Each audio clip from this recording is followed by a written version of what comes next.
Hey guys, Harrison, I'm back at it once again with a brand new video for you, and welcome to round 14 of our F1 2013 career mode, and welcome to Korea. I'm not gonna lie, this is not gonna be one of my stronger tracks. I didn't do too bad in qualifying. I came 5th. It was a pretty close qualifying session actually. I was 3/10 off the pole but ended up in 5th place. I've come to the conclusion now that since I've taken Lewis Hamilton's seat, it's become quite clear that Nico Rosberg and Sebastian Vettel are the two best qualifiers in the game, for sure. Maybe I'm up there on a good day. I was still surprised I got pole in Singapore. Just want to see here, as you can see, I got out-qualified by both Ferraris. Massa put in a barnstormer of a lap. I think it was something like a 41.2 to qualify in 3rd. And Alonso had a 41.4, but it was about 300ths faster than me, which is kind of unfortunate. My setup wasn't built for quali, it was more done for the race. 4-1 on the front wing, break-ins more towards the front, 6-6 on the balance. I listened to Johannes saying as well, taking my camber up can often affect my tyre wear. But the tyres feel good this time around, so I'm looking forward to this race. That's my setup for those that were wondering. Option prime, so that's 5 and then 4, so that's 5 and then 9. I did a practice stint and I was able to do 9 laps around here, so that makes me feel quite good. I want to light a car on the way in as well, so hopefully I can catch the Ferraris napping off the start line. That would be nice. But this could be a long 14 laps. But you know what? I'm not bad around here. I mean, I've probably done less run time around Korea than any other track in this game. It wasn't as bad when I was going around and I thought it was. I think a lot of people give Korea a bad rap when it's nowhere near as bad as people like to make out. Maybe that's just me. Anyway, Sebastian Vettel on pole, Nico Rosberg 2nd, and then there's me. Remember my rival is Mark Webber. He starts from 6th, right behind me there on the front row, on the 3rd row. Anyway, lights are up. And we're off. Save a smidget on my curves. Webber got off to a good start. Oh God. We're starting that again. I got nudged from the side from Mark there, and it kind of made me drive into the... Like, Webber came off from nowhere. And, like, okay, that's actually more on me. I'd rather start that again, because I don't want to, obviously, get a penalty. Oh, there's Webber. Oh, my God. Not a lot of ways to go around here. Rosberg got a bump.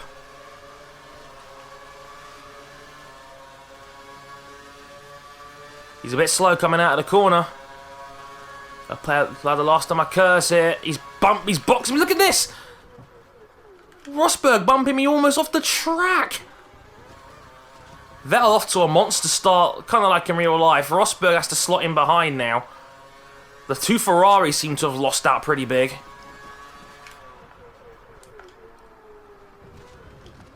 Oh, bit of a minor corner cut there, sorry.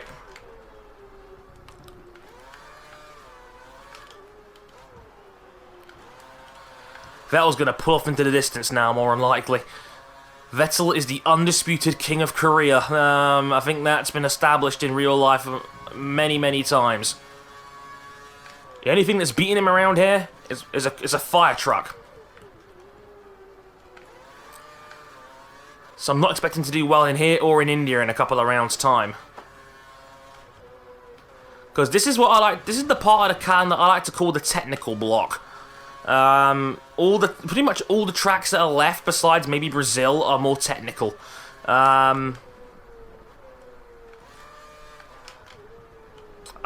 example, here, Japan, India, Circuit of the Americas, Abu Dhabi, all more technical tracks. And Vettel's already got a 3-second lead.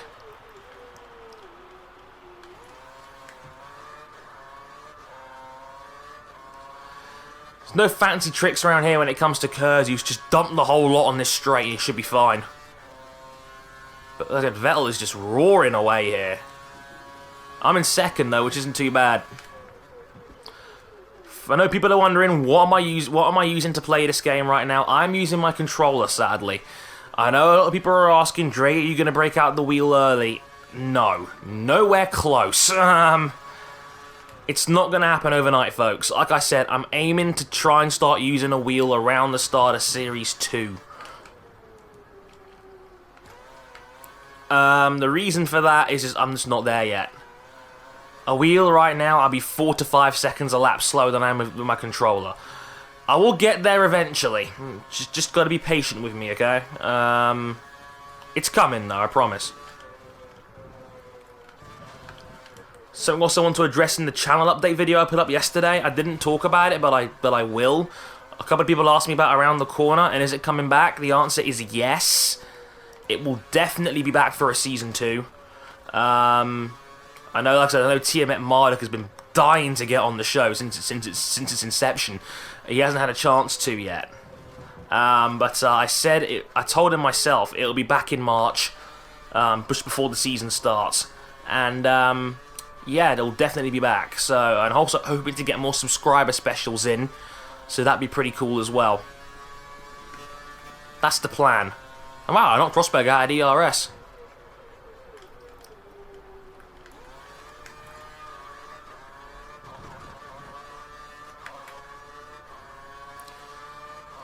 So yeah, that's the plan.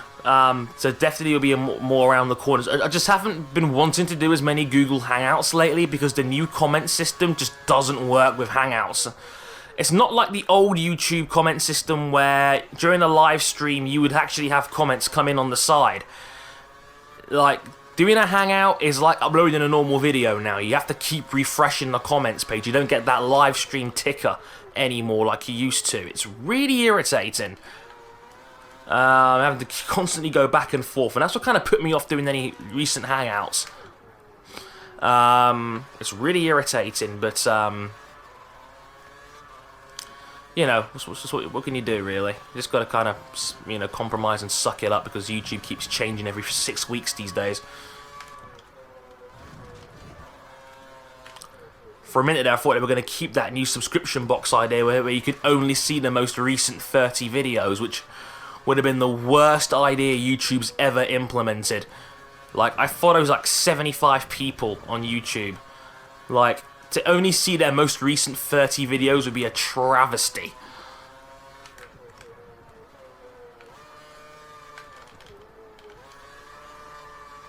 Your tyres are too hot. I need you to slow in the corner to cool them off. Tyres are getting hot. Whoops.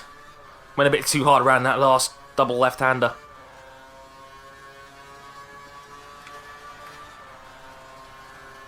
Rosberg found a bit more pace though, he's only 6 tenths behind.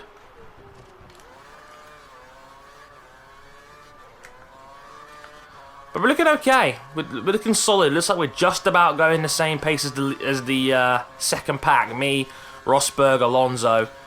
Rosberg's getting DRS, but he's not getting any real speed advantage. Considering this is one of the longest straights in the game, I'm quite surprised, to be honest. Whoa! I drove over the curb there, and I got punished for it. There goes Rosberg. Whoa, he's got really slow into that corner. Wow. I kind of bumped him a little bit, but seriously, he was going dirt slow. That's what caught me off. I had to swerve at the last second there, because I don't think I outbraked myself too badly, but I just think he was going really, really slow, and I don't know why. Now he's got to deal with Raikkonen behind him. I know somebody in the comments will probably point out, but Dre, you barged him, or something along those lines, and I think I gave him a little nudge, but again, I only did it because I was swerving at the last second to avoid him. I made the corner, I didn't outbrake myself too much.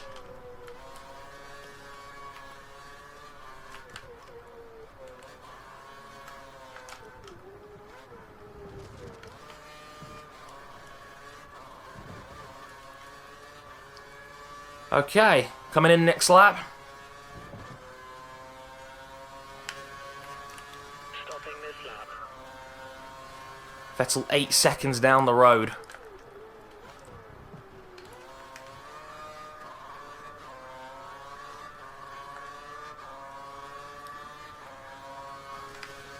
Why isn't Rosberg getting in my slipstream? I don't get why he doesn't do that. It doesn't make any sense. He'd have a much better chance of passing me if he did. Maybe Rosberg's playing the team game, I don't know. I'm not complaining, I'm just saying. I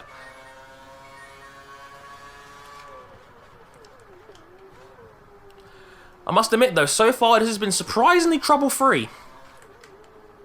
It's been rather straightforward so far.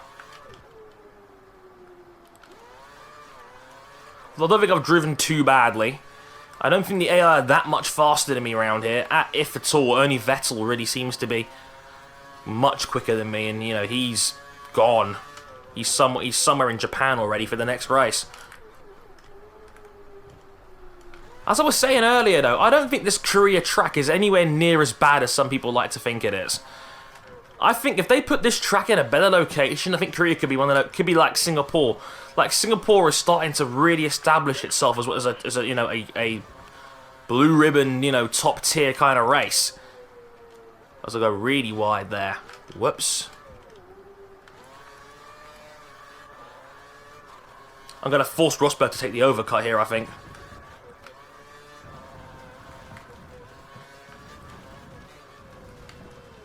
There we go.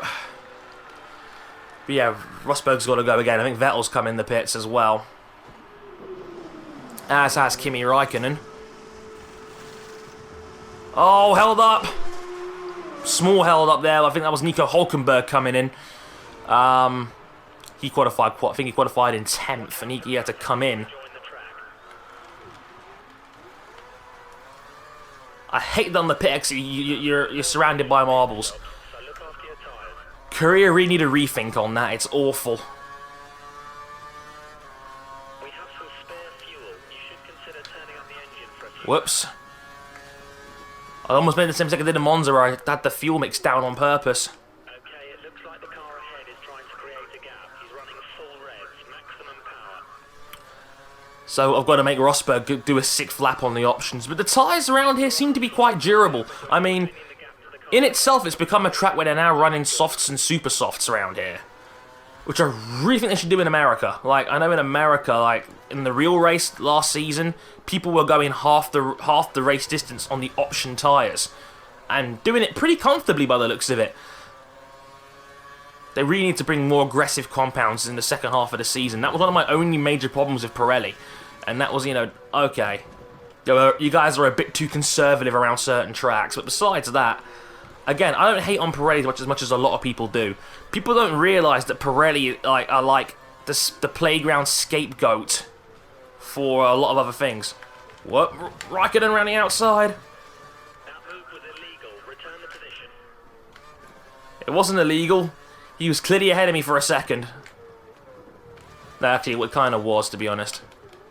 A little bit. I don't know, like, apparently I got to gain an advantage by doing that, and that was just a driver error on my part. Right, let's see what happens here. The guys are coming in. Webber's coming out. I see Rosberg coming out. Watch out for cars exiting the pits.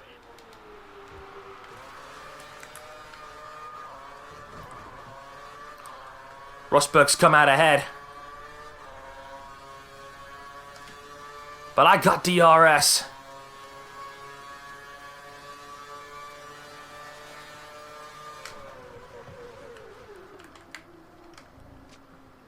Made the corner. Makes it stick.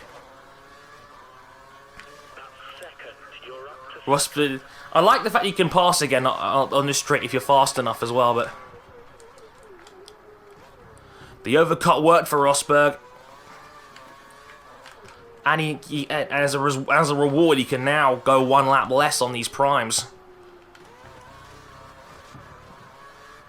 As we come towards half distance.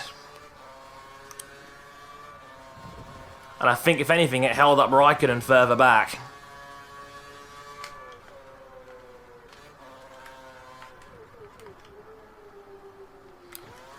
Like I said, if you put this track in a really nice spot, it would be a really cool place on the calendar to go to. Just like the Circuit of the Americas. Like that's becoming one of my favourite tracks in the game now, and it's becoming one of my most favourite races to actually go to. There's something special about America as a Grand Prix. It just works, and the Circuit of the Americas is one of the few tilt tracks I actually like. I love the hill, like the place where the track is and the way they designed it. That turn 1 hill is a real spectacle. It reminds me a lot of Austria, and that's a good thing.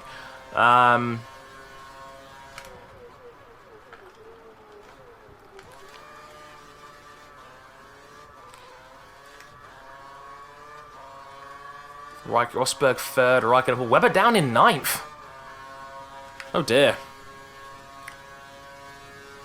That's very unlike Marcus Webber.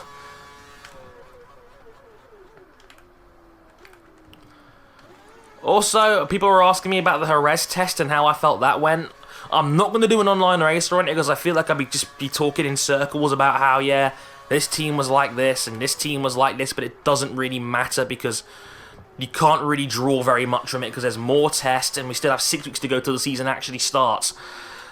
I'll say this, as a Red Bull fan, obviously, and I was a bit concerned. Red Bull only doing 21 or so laps was very disappointing. I think a lot of people were excited. I think the car looks fantastic. The best looking car of the field, I'd say. I don't like the anti-Tenoses that Mercedes and Ferrari have got. Now I've actually seen it on a track. It looks like it's a proper a snout going on at the front there, and it's not the best of looks. But then again, it's not Caterham either, so it can't be that bad, right? That's got a full penis nose going on there, and that's not a good look for it. Didn't break enough there for that corner.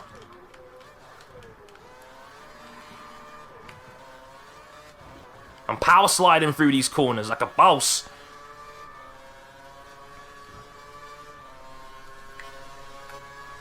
The gap to the car behind is less than a second. Be aware he may use DRS in an attempt to pass.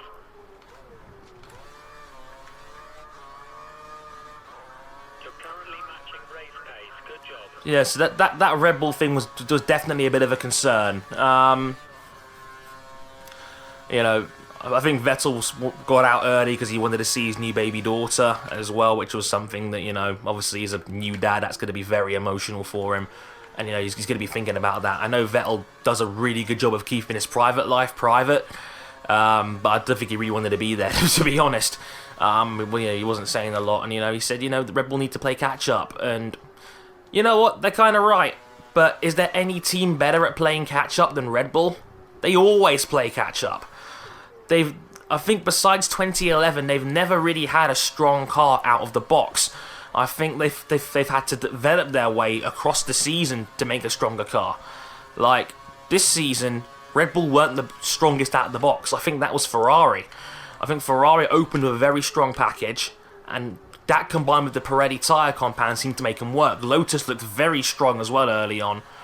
Mercedes had the raw pace in qualifying but couldn't translate it over to the race, and Red Bull would have kind of like the best of both worlds. Red Bull would qualify alright, but on certain tracks they just wouldn't get the pace down because of the tyre situation. But then Red Bull and Mercedes bullied their way into getting them changed, and the season changed from there. It pretty much became Red Bull versus Mercedes for a few races. And then Lotus got back into the fray again, which was nice to see. Grosjean really stepping up second half of that season. But yeah, that just seems to be the story of how things went. 5 laps to go.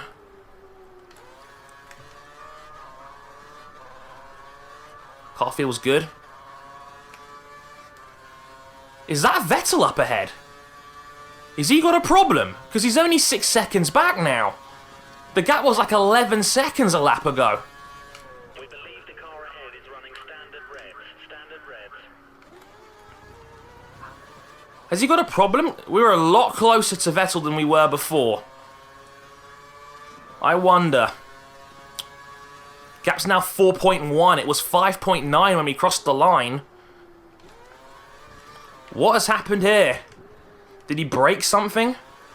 Has he got a technical problem? I don't know.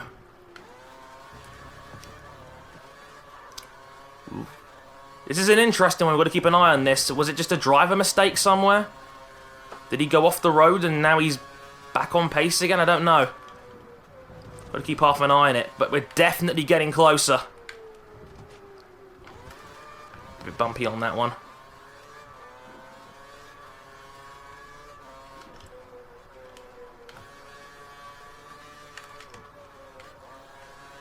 What's the gap now? 3.8. We are gaining on Seb.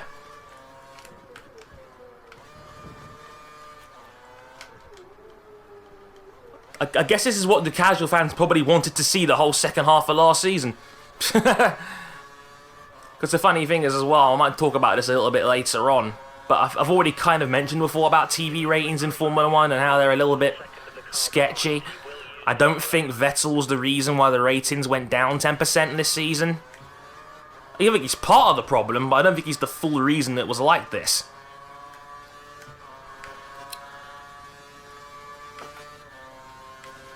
I definitely think that part of the problem was the big TV switches in France and China.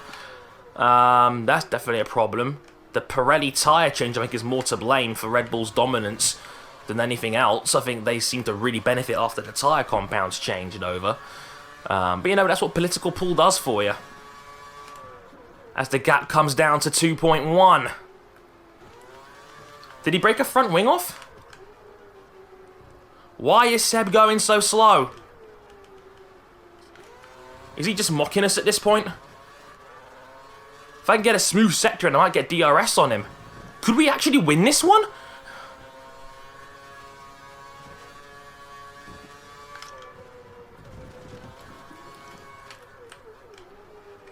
Oh god, didn't break enough, then I caught a marble. Minor reprieve, Seb. The Vettel versus the Vettel fanboy, as my man Harrison likes to point out. Gap's still only 2.4 seconds.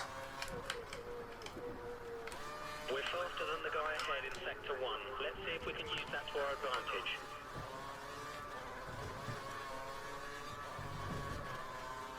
I can't believe this is happening. We've been given a stroke of luck from the gods. It's still 2.4. The downside is that Rosberg is getting a whole lot closer. I think he's struggling the most in Sector 1, which makes me think it might be an engine problem. Look at this! Look how much time we're gaining on him here!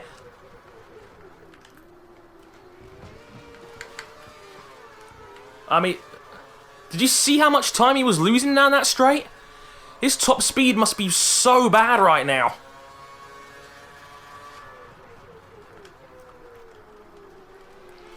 So we're only 9 tenths behind. And probably even less now as we go through these next couple of corners. Problem is my tyres are now starting to let go. And I've got to do another 2 laps around here. Is that smoke coming out of his engine?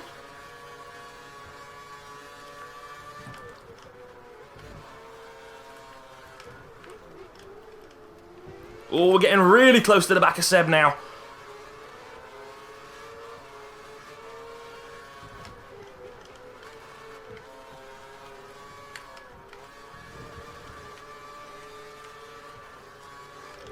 So I'm not talking much, I'm just going to kind of concentrate here. Getting went wide there.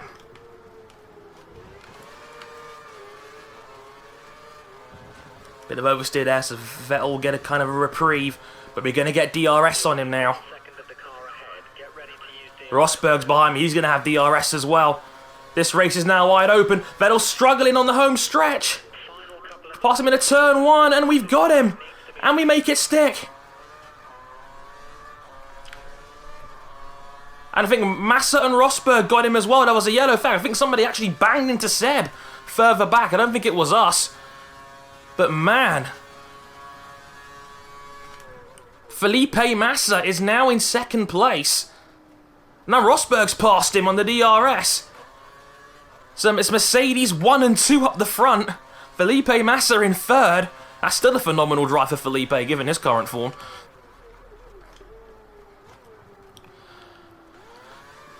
Could this be a sign of what's to come next season? Because Mercedes looked so strong out of the box in Jerez. The reliability was excellent. Yeah, they had the confusing front wing failure, but they solved that really quickly and were able just to come out flying during the test. Got over 300 laps and they led the boards in terms of total mileage.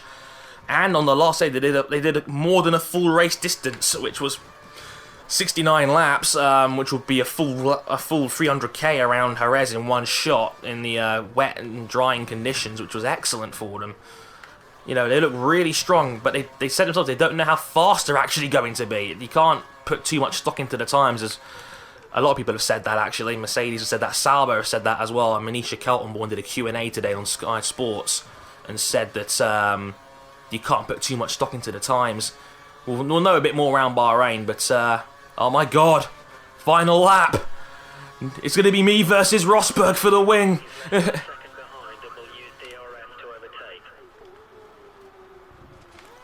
I'm taking it very cautiously here. And second thought, fuck it. I've got fuel, why not use it? Looks like we're able to defend despite the DRS from Rosberg.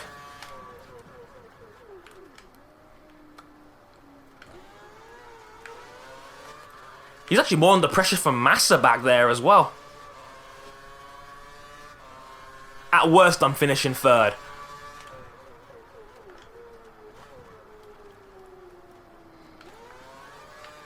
I'm putting on a Hulkenberg.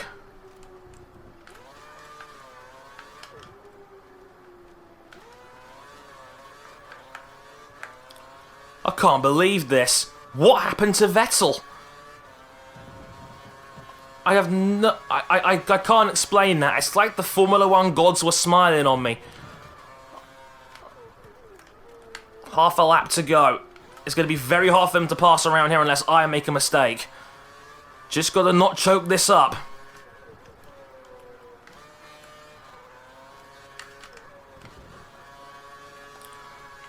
I don't know what happened.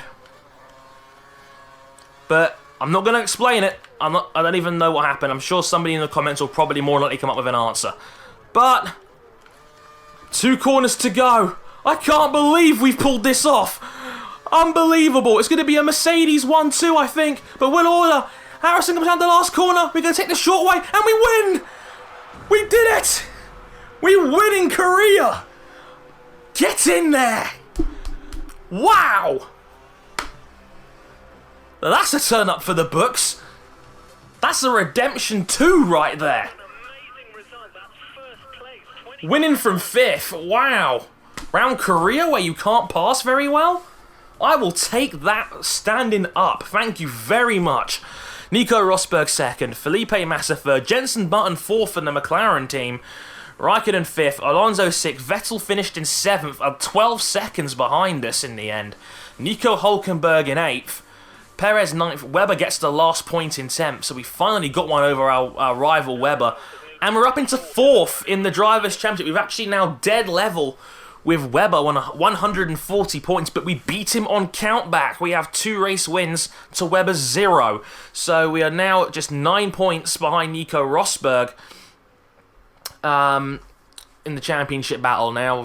Vettel now has a 42-point lead despite losing out on some points.